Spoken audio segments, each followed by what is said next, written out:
компании Digital Cloud Technologies. Сегодня я расскажу о такой новой штуке, как Azure Media Services. Кто из вас слышал уже это название? Читал. Кто из вас пробовал уже попробовать это? Получить доступ к превью? Пробовали? Получилось, да? Хорошо. Итак, сегодня мы поговорим сначала о том, что это такое, о предпосылке создания, для чего вообще люди придумали Azure Media Service. Как это работало до того, как было Microsoft со своим облаком, и посмотрим на то, как это работает внутри. Вот. Долго я вас держать не буду, потому что понимаю, уже вечер, пятница, хочется домой, поэтому все будет очень быстро. А вопросы, когда будут возникать, задавайте по ходу. Итак, растет потребление видео. На сегодняшний день 35% интернет-трафика – это видео. И к 2015 году обещают 80% трафика. Да? Кто из вас смотрит фильмы онлайн? А те, кто не смотрит, это, так понимаю, представители старой школы, да? Которые качают через торренты 10. Да, я тоже качаю. Хорошо. Итак, что происходит с видео в современном мире? Каждый человек, у которого есть телефон, ну не такой телефон, да, как у меня, а телефон, который уже смартфон, Windows Phone, iPhone, он уже может смотреть видео, да, в интернете. И скорее всего все так делают. Поэтому производители видео, которые выкладывают на сайте, они стараются уже сейчас его переезжать под разные форматы, под разные устройства. Apple принимает стриминг там в определенном формате, а Silverlight Player принимает в другом формате. Да? Количество форматов и устройств растет очень-очень быстро. Вот. Тем, кто производителям видео, приходится к этому всему приспосабливаться, да? Приспосабливаться к рынку для того, чтобы выживать. Различные сценарии просмотра видео, онлайн и офлайн, живая трансляция, как, например, вот недавно была на Олимпиаде, да? Когда видео идет онлайн, и мы его постоянно смотрим. Так и впред записаны какие-то события, какое-то видео, просто архив такой видео, да? Который выкладывается, и потом можно его просматривать. Телепередачи там и так далее. А еще один сценарий – это доступ к защищенному контенту, так называемая DRM-система, Digital Rights Management. Кто-нибудь слышал про них? Использовали на каком-то проекте, нет? Хорошо. Ну, точнее, плохо, но хорошо, что есть те, кто использовал эту штуку. Я не говорю уже про различные кодеки и так далее. Итак, дальше. Меняется цифровая парадигма.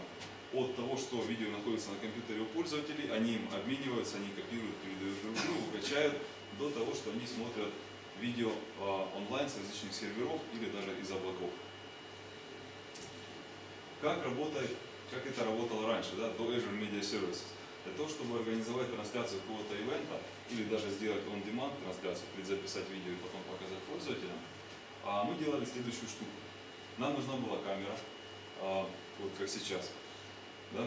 Потом мы ставили машину с expression кодером, который снимал видео с камеры, перекодировал его и отправлял в облако, пушил в облако. Ну, это не обязательно облако, это может быть просто развернутая где-то машина удаленная. В облаке это все обрабатывалось и сохранялось, например, ну не в облаке, где-нибудь на хранилище, да? Откуда уже веб-сервера, ферма веб-серверов забирает это видео и показывает нам пользователям, да? А мы уже подключаемся и просматриваем это видео. Какой здесь недостаток вы видите в этом всем?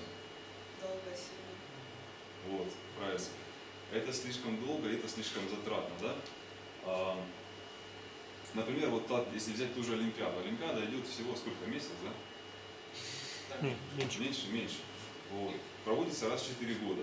Для того, чтобы организовать трансляцию, людям нужно купить, ну камеру купить в любом случае придется, купить машины сюда под expression кодер, купить машины сюда вот, для хранения данных, да? Купить компьютеры сюда для того, чтобы стримить это видео. И кроме того, налить людей, которые все это настроят. В принципе, это все очень хорошо ложится вот в понятие облачных сервисов, да? Когда мы можем разработать сервис и предоставить все это в комплексе. Люди пришли, те же Олимпийский комитет, арендовали у нас этот сервис для стриминга видео, использовали его раз в 4 года и все. И заплатили только вот за этот промежуток времени. И не нужно потом думать, куда девать эти машины, как это все настраивать, что будет, если главный администратор проекта вдруг заболеет посреди Олимпиады и так далее. Это все ложится уже на плечи Microsoft и Azure Media Services. Кстати, так часто говорю про Олимпиаду, дело в том, что когда Скотт Гатри анонсировал Azure Media Services, там проплыл такой анонс, да, что Олимпиада будет транслироваться через Azure Media Services. Вот. На самом деле я не знаю, через что она транслировалась, потому что упоминания об этом больше не нашел. Ну, конечно, постфактум уже, да? Но до Олимпиады об этом неоднократно говорили представители Microsoft. Хорошо, теперь, что же такое Azure Media Service? Это целый набор компонентов. Вот каждый компонент вы видите на экране, который мы можем либо использовать, либо не использовать. Да? Первое это injection. Такая точка доступа, когда мы загружаем видео. С нашего компьютера загружаем в облако. И потом мы пошли по конвейеру. Опять же, любой из этих элементов мы можем выбирать, как использовать, так и не использовать. Мы можем энкодить наше видео под различные форматы. Мы можем его пережимать под различные размеры экрана различных устройств. Мы можем выполнять Content Protection при помощи DRM-системы. Потом, когда уже мы все это сделали, видео заэнкодили, оно у нас лежит в облаке. По факту видео лежит в Blob Storage. И тут есть такой момент. Кто знаком вообще с платформой Azure? Может быть, даже не разрабатывая, а просто интересовались, смотрели, знакомились. Хорошо. Вот. Там есть такая штука, как Blob Storage. Не что иное, как хранилище данных, хранилище файлов удаленных. Мы платим только за место, и там за 10 тысяч транзакций платим какие-то деньги тоже. Что есть транзакция? Транзакция – это запись файла и скачать файл. Независимо от размера? Да. А размер мы уже платим за хранение. Да. Вот. Потерял мысль. На чем я остановился? Blob Storage. Да, Blob Storage. Вот. Мы за Blob Storage платим отдельные деньги. За Media Services мы платим все это за compute hours, да, за обработку. То есть там машины крутятся, они это все обрабатывают, мы платим какие-то деньги. Пока я не знаю, сколько мы платим, потому что пока на стадии превью мы ничего не платим. А потом будут анонсированы цены уже на портале. Но когда мы все это сделали, мы видео заэнкодили, оно у нас по факту легло в Blob Storage. И кроме Media Services мы еще платим за Blob Storage. И даже сейчас, когда Media Services бесплатные, за видео мы будем платить за хранение в любом случае. Поэтому это нужно тоже учитывать. Потому что везде Media Services бесплатное, но на самом деле оно немножко платное. Да? Потом мы сохранили видео, мы можем делать две вещи. Точнее, мы одну вещь можем делать, on-demand стриминг. Стримить наше видео, которое сохранено уже в Blob Storage. Вот этой штуки, Live Streaming, пока еще нет. Она, не то что анонсируется, про нее говорят, но в родмапе я покажу, она уже скоро должна появиться в превью, но пока ее еще нет. Мы не можем организовать живую трансляцию при помощи Media Services. Могут организовать только те, кто участвует там в программе и сама корпорация Microsoft, потому что эта штука уже реализована. Просто в публичном доступе ее пока нет. Потом, аналитика. Возможности портала в данный момент немножко ограничены. По сути, аналитики у нас нет никакой. Сейчас мы можем просматривать только объем данных, который хранится у нас в системе. Да, и смотреть, сколько мы денег за него заплатим. А в будущем планируется возможность просматривать весь этот конвейер, да, и смотреть, сколько мы денег платим уже по факту вот здесь. И advertising, реклама. Когда мы стримим видео, мы можем включать наш поток в потоке рекламы. Вот, наверное, на YouTube видели, да, такую штуку. Когда постоянно всплывает рекламка, ее можно закрыть, а можно перейти по ссылке и создатель рекламы получит деньги за клик. Это тоже мы можем сделать при помощи Media Services. Хорошо, теперь давайте по этому конвейеру немножко пройдемся. В двух словах я расскажу о каждом из них, что интересно и что нет. В принципе, здесь я уже про Blob Storage я вам рассказал, а по умолчанию файлы зашифрованы, которые хранятся там. Вот. Можно это выключить, можно оставить в таком формате. Когда вы создаете аккаунт Media Services, вам создаются два ключа. Да? При помощи них шифруются ваши файлы, которые хранятся там.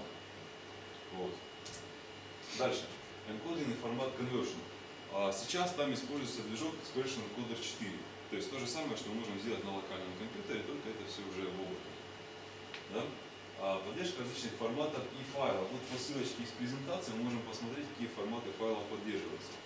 Их на самом деле не очень, но довольно много. Да? Давайте сразу, пока интернет есть, пока он не пропал, в очередной раз посмотрим, какие это файлы. Да? Видно всем хорошо? Вот это то, что мы можем использовать при энкодинге.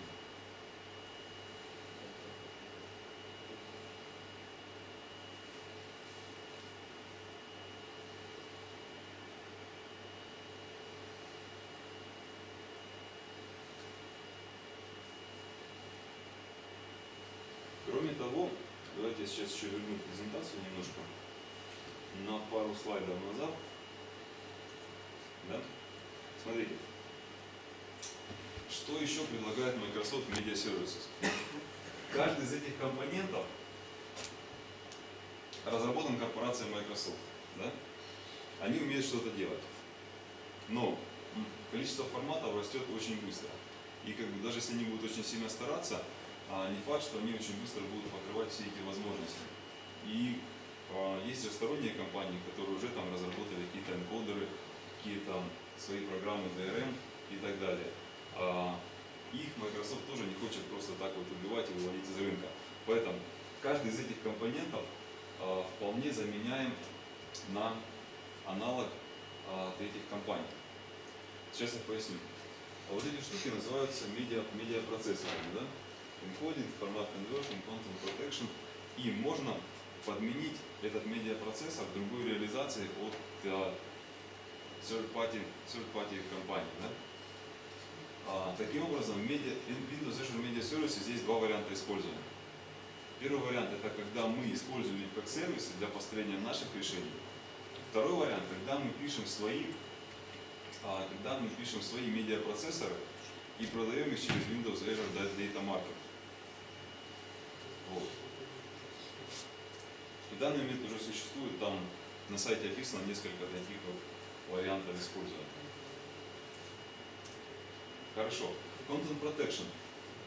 В двух словах расскажу, что такое DRM-система, Digital Rights Management. Это система защиты авторских прав от нелегального копирования. Но в данный момент в интернете очень сложно защитить авторские права, согласны, да?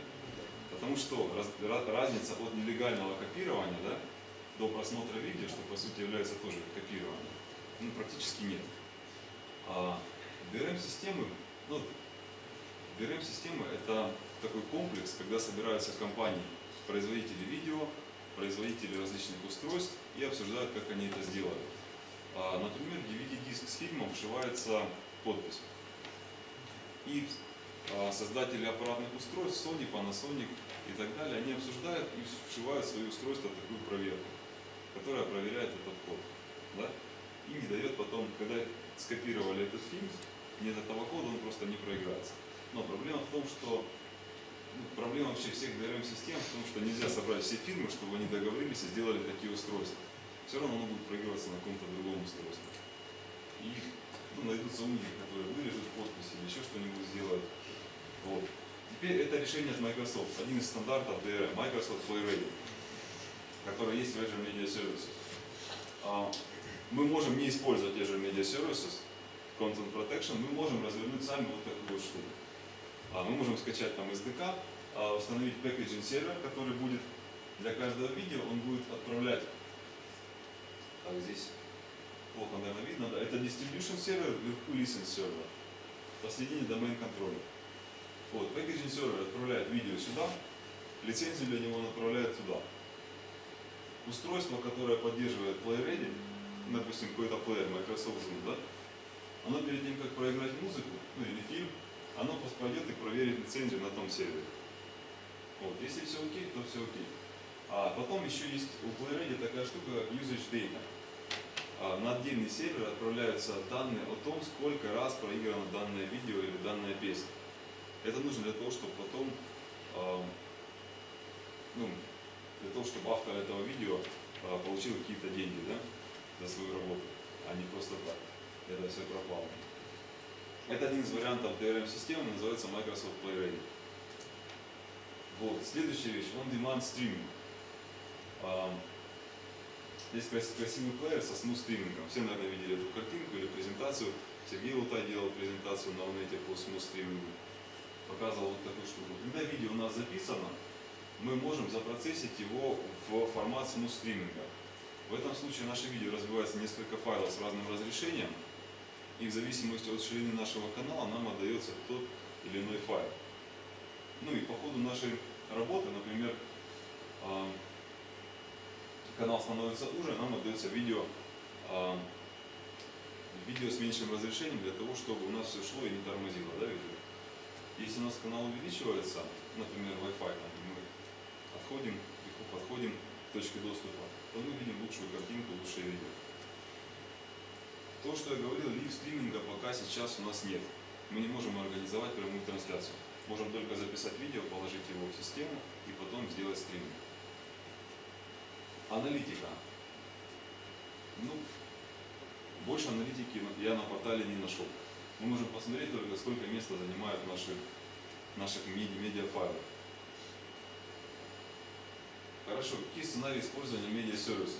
Классический сценарий – это онлайн-трансляция какого-то мероприятия. Мы ставим камеру, мы пушим наше видео в облако, мы прогоняем, если нужно, его через энкодеры, защищаем при помощи DRM и организовываем трансляцию. Ну и вешаем рекламу, конечно. Какая задержка при этом? Задержка при этом. Ну вот смотрите, видео, мы недавно делали презентацию для одного из заказчиков, раскладывали в смут стриминг, вложили это все в облако, то файл на 3 мегабайта процессился около минуты. Да? Опять же, дело в том, что это пока превью, и возможно стоят какие-то ограничения по скорости и еще почему-то. Поэтому выводы пока делать рано, потому что она там тормозит, она долго работает. Лучше посмотреть, когда будет RTM. Скорее всего, он уже скоро будет по roadmap. Вот. Но сейчас то, что в превью, лично мне по скорости очень не нравится. То есть, как-то, не знаю, хотелось бы быстрее. Но вот на Олимпиаде, когда была Олимпиада, насколько я знаю, задержка была около 17 минут. Да? То есть там боксер уже отправил второго в нокдаун, а на видео мы это увидели в онлайн-трансляции через 15 минут. Через 17 минут. То есть задержка такая все равно есть. Потому что прямая трансляция, вы понимаете, да? Все равно накладные расходы на то, чтобы пережать видео, отправить пакеты эти. Лайв-трансляции и не лайв-трансляции по времени. Как узнать, что она лайв? Если больше часа не прошло, то это лайв. Тут чисто техническая вещь, да, если вы успели быстро записать видео и застримить его, так что пользователи не заметили, и потом подложить второе видео и опять его застримить, то, опять же, здесь будет, я даже не знаю, как это сделать технически. То есть разрыв все равно между этими видео. А прямая трансляция, это делает, при помощи инструмента это делается все равно делается маленькими порциями, да, но не разрывом постоянно. Вот в этом, по сути, вся разница между теми и теми. Хорошо, второй сценарий, когда мы используем какие-то компоненты свои, там разворачиваем энкодинг на своей стороне, например, на Linux, да, то, чего мы не можем сделать.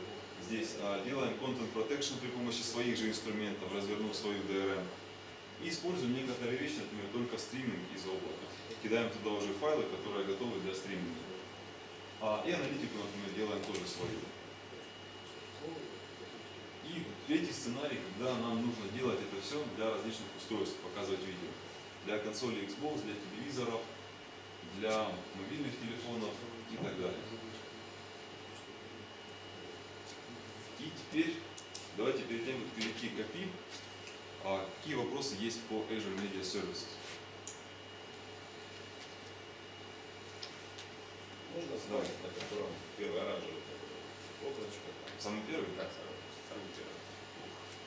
Далеко мы заставляем листать. Хорошо.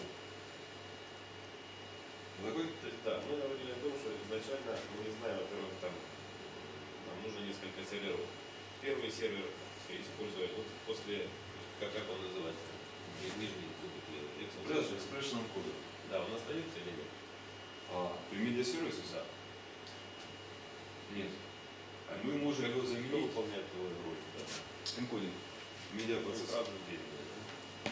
Там, на самом деле, вот этот энкодинг, который Media Services, это полностью движок Expression Encoder 4. Только там. Да? Нам не нужно поднимать для этого локально отдельную машину. А кто же нам код и в каком формате ему подаст видео? Наш код. Наш код.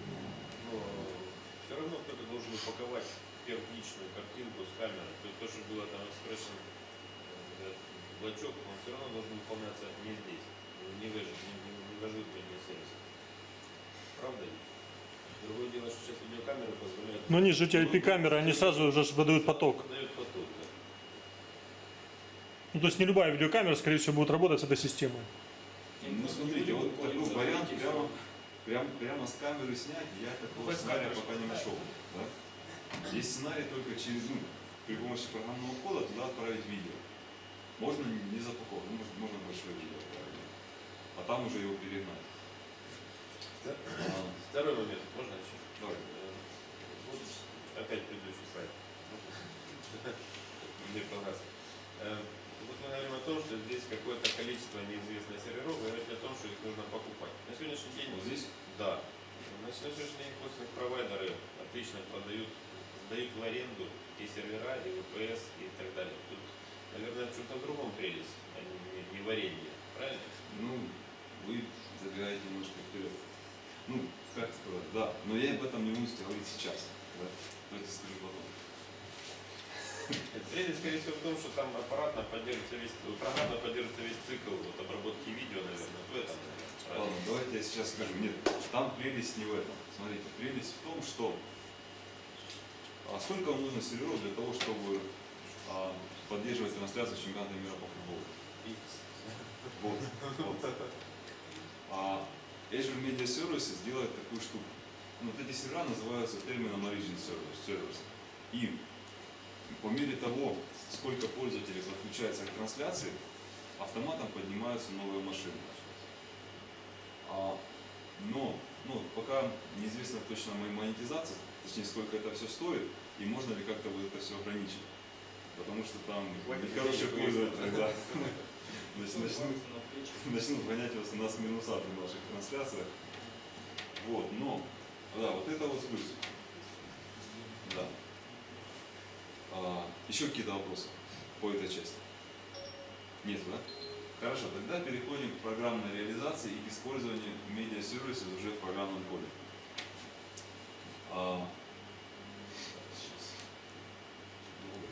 Хорошо. Есть несколько сущностей, которые мы должны рассмотреть для понимания того, как с этим можно работать. Первый из них это ASSET. ASSET это, как пишут в документации, набор из одного или нескольких файлов. Но в документации не пишут одну вещь. На самом деле ASSET не стоит рассматривать как набор из нескольких файлов. Это вызывает потом misconceptions и там ветки на форуме огромные о том, что непонятно как, почему валяются ошибки. Если ASSET содержит несколько файлов, то они должны относиться к одному видео. Например, это те же видео Smooth Streaming, которые разложены в несколько файлов из файлов манифеста. Вот это будет один ASSET. Но там видео 1 и видео 2 в один ASSET вложить нельзя. Их нужно рассматривать как разные ASSET и раскладывать в разные ASSET. Это по сути контейнер на сервере. Когда мы паблишим туда видео, мы создаем ASSET, указываем видео, которое с ним связано, и паблишим его на сервер. Вот, и там мы уже работаем с вот таким вот контейнером. У него есть набор файлов. Вот. К тем файлам, которые внутри него, можно получить доступ через них. У него есть access policies. Мы можем генерировать URL-адреса на какой-то определенный промежуток времени. Да, скажем, что трансляция начнется у нас в 7 утра завтрашнего дня. И этот урок, он будет, может, по нему можно будет переходить, но по нему нельзя ничего будет посмотреть именно до вот этой даты, которую мы сказали. Это, кстати, очень удобная штука, потому что буквально недавно, в марте, мы запускали проект SQL Server Launch. Там тоже было предзаписанное видео, конечно, это без Azure Media Services было, на облаке. И мероприятие должно было начаться в 2 часа. Вот. Мы эту задачу решали там, другими, своими средствами. Но вот эта штука очень-очень была бы полезна в этом плане. И Content Keys. Когда мы создаем аккаунт Media Services, нам создаются ключи. По умолчанию контент нашего ассета, когда мы его загружаем в облако, он зашифрован. Мы можем это выключить. То есть по умолчанию там все шифруется и все защищается. Следующие вещи. Джобы и таски. Все вот эти вещи перекодирования видео, перекодирования форматов, они производятся при помощи джобов. Мы создаем их на сервере, мы запускаем их, они выполняют набор тасков. Вот.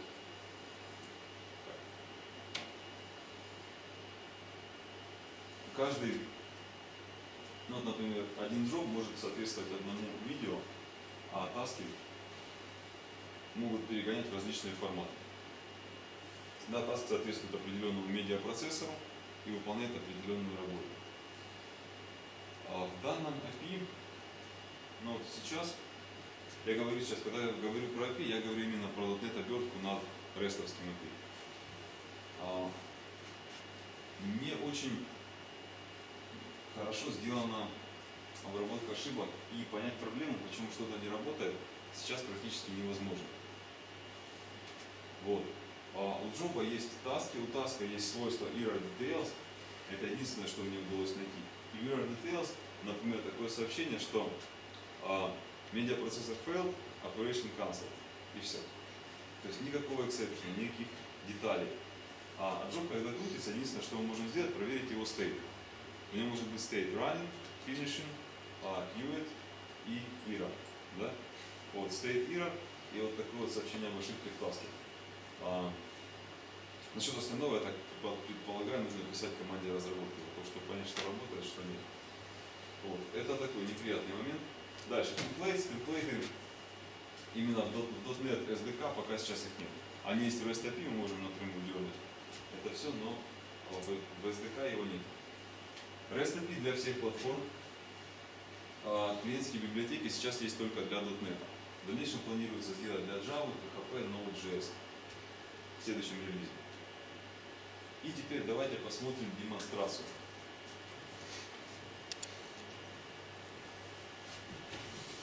Какие-нибудь вопросы по вот этой вот концептуальной модели Media Services? Есть? Нет? Хорошо. Итак, это демонстрация, которую мы делали для заказчика, для того, чтобы показать ему, что есть медиа-сервисы, что можно сделать при помощи них. Вы там говорили, что есть специальный сервер, который считает количество просмотров. А вот кто, то есть как осуществляется, допустим, оплата за просмотр? Сколько денег идет автору? Мы тоже часто. Я думаю, это Не автор, разговаривается а с наоборот, но как-то же деньги, наверное, должны перейти вот с владельца мейджора, да, а потом автор. Или как-то. Вы про DRM-систему спрашиваете? Да. Деньги владельцам Azure. Ну, если мы считаем количество, наверное, его уже можно как-то потом использовать. Смотрите, дело в том, что нам это сложно понять, потому что в нашей стране это практически не работает. Там покупают, например, какой-то фильм или аудиозапись на месяц, на 5 просмотров, на 10 просмотров, на просмотры на одном устройстве. То есть это там тоже разные модели. Мы даже попробовать здесь не можем, у нас на Украине это не работает. Вот эту вещь определяет уже домен контроль. Например, человек покупает для семьи, то есть у него там 5 лицензий, 5 человек могут смотреть. В этом плане, а зачем Azure платить деньги? Например, развернули DRM-систему, да, используют. Я просто не совсем понимаю. То есть Azure этим не занимается вообще. Да, вот, это напрямую идет уже производитель. Монетизация денег. Тимур, кто-то расскажет в DRM-системе, как осуществляется оплата. Ладно, давайте идем дальше, потом еще после доклада нужно будет поговорить на эту тему. Хорошо, сейчас скажите, как вам код? Видно хорошо, нет? Плохо видно. Я буду вот так вот увеличивать, да, когда нужно будет что-то посмотреть. Хорошо. Так вообще. Так отлично, да? Вообще не. Вообще не видно? Что ж такое? Давайте расскажу смысл проекта. В одной папке на моем жестком диске хранится 3 видео. Да. Вот получает список файлов этой папки, выводит мне эти видео на экран. И я могу нажать на них и запроцессить. То есть файл MP4 будет, да, и сразу предупрежу, что демо заказчик делал на своем рабочем компьютере, а здесь все может не получиться. По различным причинам. Мы можем найти причину, можем не успеть найти. Поэтому сразу предупреждаю об этом. Вот, вы видите видео, когда я нажимаю на видео, оно процессится в облако, там делается энкодинг в smooth streaming формат, и потом через плеер Silverlight мы стримим его к себе. Вот. Хорошо, давайте посмотрим теперь код.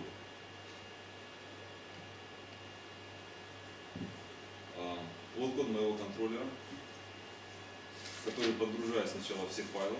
Ну, этот код мы смотреть не будем, поэтому я его даже не увеличиваю. Просто получаю список файлов из папки. Вот, дальше уже интереснее. Когда мы кликаем по кнопочке, мы запускаем поток стриминга. Здесь я задаю. Увеличить, да. В Configuration я задаю то, что мы будем делать. Я даю команду своему медиапроцессору, в какой формат преобразовать. Будем преобразовать вот такой формат.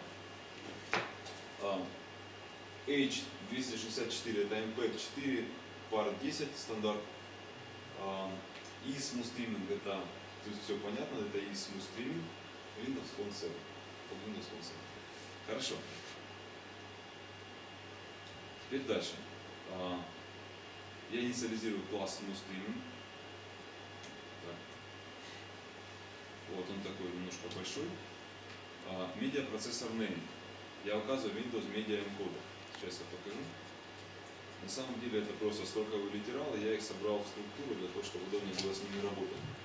Что у нас может делать медиа?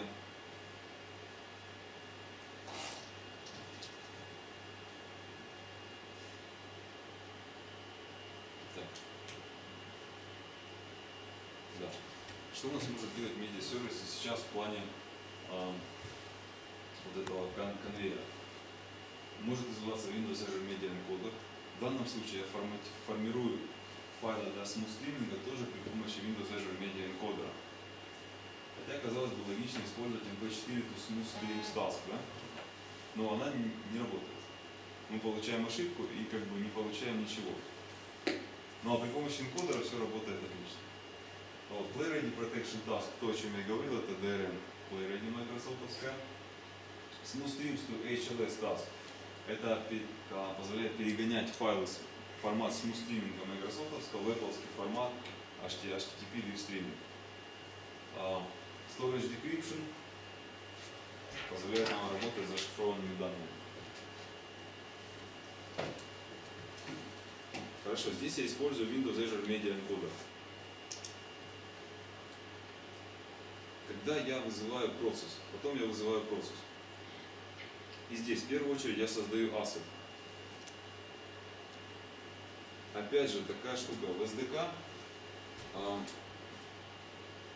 Этот метод createAsset предполагает только передачу имени файла на жестком диске. Откуда он уже сам считает. То есть вариант передать поток или там считать файл из блока мы уже сразу откидываем из внешнего источника. Это тоже не очень такое, не очень хорошо. Но пока это превью, я надеюсь, что SDK тоже немножко переделает и сделает его более удобным. Потому что сейчас очень много таких вот, ну, я называю это неровностями, да? Не совсем приятно его использовать. Вот .NET использовать в большинстве случаев просто приятно. Потому что интуитивно там, ты что-то пишешь и понимаешь, что это делает. То здесь не всегда это так. Создаем job при помощи метода createJob. Он у нас будет выглядеть примерно вот так. Так. Скажите, видно? По строчкам. Вызываем job create, даем ему какое-то имя. Добавляем его в список тасков в новый таск. И передаем ему наш медиапроцессор и конфигурацию. Медиапроцессор это энкодер. Мы указываем, что будем энкодить. А конфигурация это та строчка, которую я показывал в самом начале. То, что мы конвертируем в MPEG формат Smooth Streaming. Вот. Потом мы добавляем к таску. У таска есть две коллекции. Input Assets и Output Assets. Когда запускается job, обрабатывается то, что находится в Input Assets, и то, что на выходе, будет храниться в Output Assets. Да? Поэтому мы должны создать новый Output и положить туда. Вот здесь уже будет находиться, вот здесь уже у нас будет находиться наши файлы для Smooth Streaming, которые мы можем потом уже использовать для стриминга нашего видео.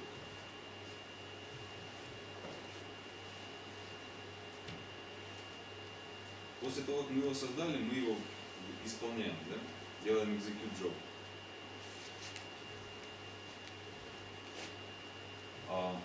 Вызываем метод job submit.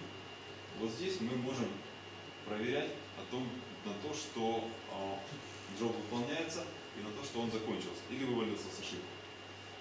Вот. Здесь есть приятная особенность, в таске есть такое свойство, как прогресс. Да? Мы можем смотреть, какой у него будет прогресс. 5%, 10, 20, 90 и так далее. Это один из приятных моментов. Еще один неприятный момент. Даже в документации не всегда указаны различные варианты использования вот этой штуки. Согласитесь, такая вот проверка, когда я вижу там job state, я, соответственно, предполагаю, что я могу его поставить в файл и проверять, что он изменится. Но он не изменится. Потому что нужно обновлять каждый раз будет ссылку на job. Вот. Но это уже ребята находят сами там.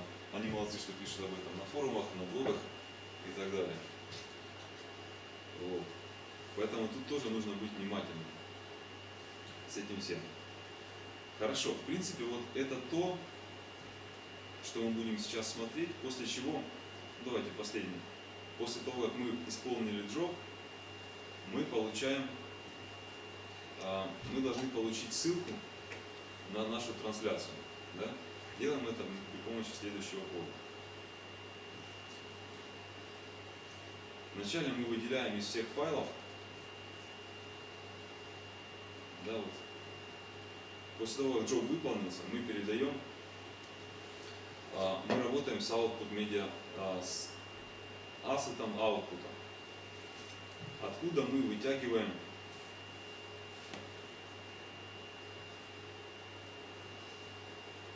вытягиваем файл манифеста smooth streaming, да, файл с расширением ISM. Потом мы создаем policy. Говорим, что эта ссылка будет доступна ровно 1 день. Да? Потом мы создаем еще одну сущность локатор. Смотрите, здесь есть метод create origin locator, да? Сейчас. Смотрите, здесь есть метод create origin locator.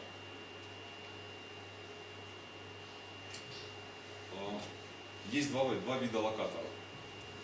Есть SAS локатор, Shared Access Signature локатор и Origin локатор. Термин Origin употребляется в варианте сервиса для стриминга.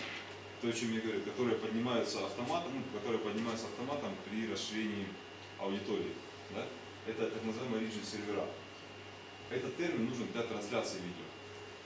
Когда нам нужно получить просто доступ к видео, да, использовать его где-то, то мы формируем так называемый Shared Access Signature локатор, который по сути является ссылкой на видео и который по сути не работает, если к нему просто так обратиться. Ну, по крайней мере, у меня не получилось. Для того, чтобы получить доступ к видео, я делал следующую штуку. Я создавал себе Shared Access Signature локатор, оттуда выделял имя видео, потом обращался к Blob Storage и уже оттуда доставал это видео. Вот, таким способом можно 100% его достать. Вот. Но по идее можно его будет достать и через Shared Access Signature локатор. Да, потом, когда мы получили локатор, мы должны еще поставить еще один такой маленький костыль, добавить к его пути имя файла нашего манифеста и добавить ключевое слово манифест. Вот. После этого мы сформировали URL, который годится для smooth стриминга. И его мы передаем на клиент, его я вставляю в свои разметки код-плеера, и поэтому у меня играет видео. Вот. Ну это я так красиво все рассказал, теперь давайте попробуем, получится ли запустить это все сейчас. Если не получится, я обещаю показать это видео просто в оригинале. Да. Давайте, пока оно грузится, задавайте вопрос, пока оно не упало. Вопрос. Давайте. У Джоба есть какой-то event файлится по состоянию финиша? Нет. То есть while sleep обязательно, да? Да, только про это. Да, вот у нас что-то упало. Да, кстати, тоже интересный exception, aggregate exception. О чем он нам говорит?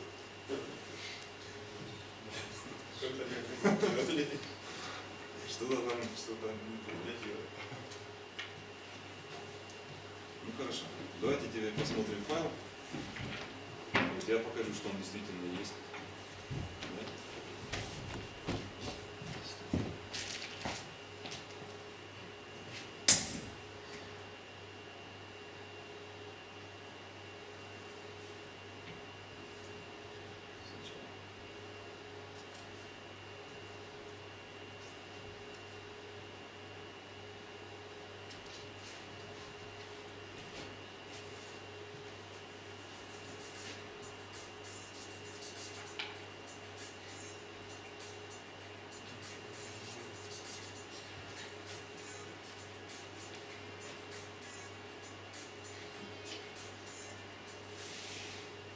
Вот, обработка такого видео, видео 3 мегабайта заняло несколько минут в плане энкодера и того, что энкодер его разложил для формата Smooth Streaming.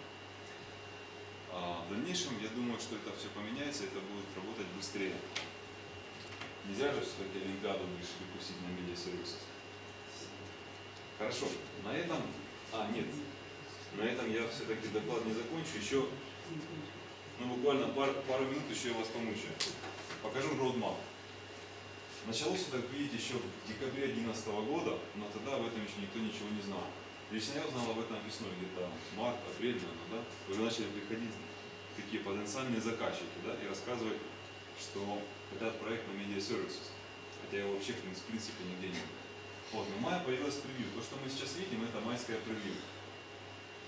И в этот же момент появилась следующая этап-программа, в которую входит уже лив-стриминг, живая трансляция. То есть, если вы входите в этап-программу, то вы можете, в принципе, получить к нему доступ. Да? Вот. В третьем квартале ожидается релиз лив-трансляции. И еще, не знаю, видно, нет там? Да, еще появляется несколько новых фич, в том числе и реклама. Да, можно выставлять рекламу в ваш поток видео. Это будет уже, кстати, вот буквально сегодня я услышал о том, что вот это все-таки случилось, да? И уже превью вышло в релиз. Но у меня пока медиасервисы находятся в превью, поэтому, скорее всего, еще нужно немножко подождать. Вот, но это скоро будет. Давайте теперь обобщим и вспомним ключевые моменты. Медиасервис – новый сервис от Microsoft, который позволяет нам организовать живую трансляцию и живую, и неживую трансляцию видео. Позволяет нам не тратиться на оборудование, не тратиться на администраторов и создавать это все более эффективно и использовать эффективно облако Microsoft. Да? Оплата за использование пока что еще ничего не известно в этом плане, но мы платим уже сейчас за storage. Поддерживаются популярные форматы и устройства, и поддерживаются решения третьесторонних фирм. Большое спасибо за внимание. Пожалуйста, ваши вопросы. Давай. Я так и знал, что у вас есть вопросы. Вот мы каким-то образом расположили там данные на сервере, какой-то файл. Мы его читаем. Вы говорите, если у вас компонент на Silverlight, правильно? Это в веб встраивается. А формат вот этих данных мы получаем идет только Silverlight, потому что может какие-то другие компоненты на флеше можно изготовить, которые будут читать этот формат. У флеша для стриминга, насколько я знаю, свой формат. И вот пока стандартные компоненты Media Services конкретно флеш не поддерживают. Они поддерживают Apple-ский формат HTTP Live Streaming. А флеш можно поддерживать только если поставить туда энкодер Волса, так называемый. Это третьесторонняя фирма, да? Вот они смогут это все сделать. Но стандартных, которые здесь встроены, такого нет. Еще вопросы, пожалуйста.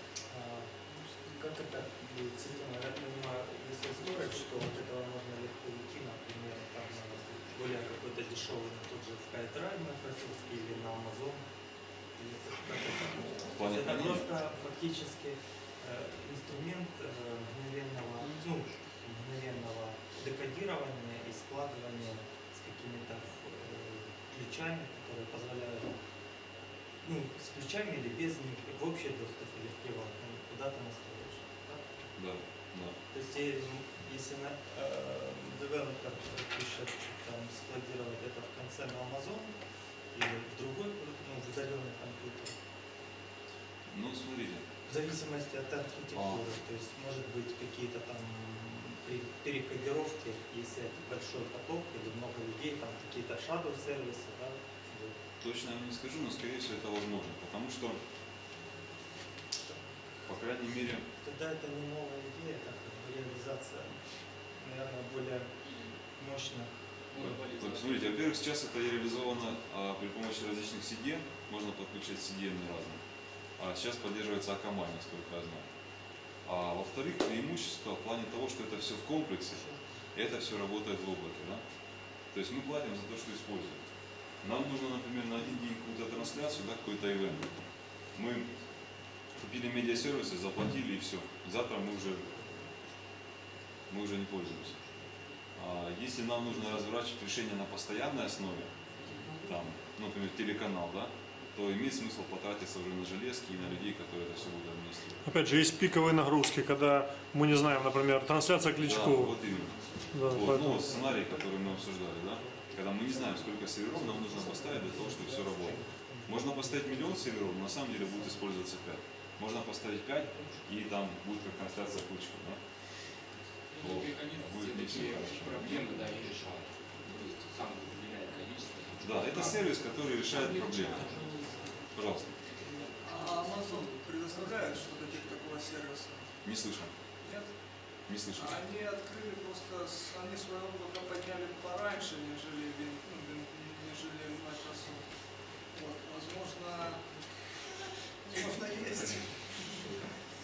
Вы знаете, я не слышал, но Amazon, ну, изначально они позиционировались немножко, если Azure позиционировался изначально как PaaS, платформа за services, да, вот эти все компоненты, cloud services и так далее, то в Amazon был blob storage, ну, Amazon был как хранилище вначале, да, ну и по сути он продолжает.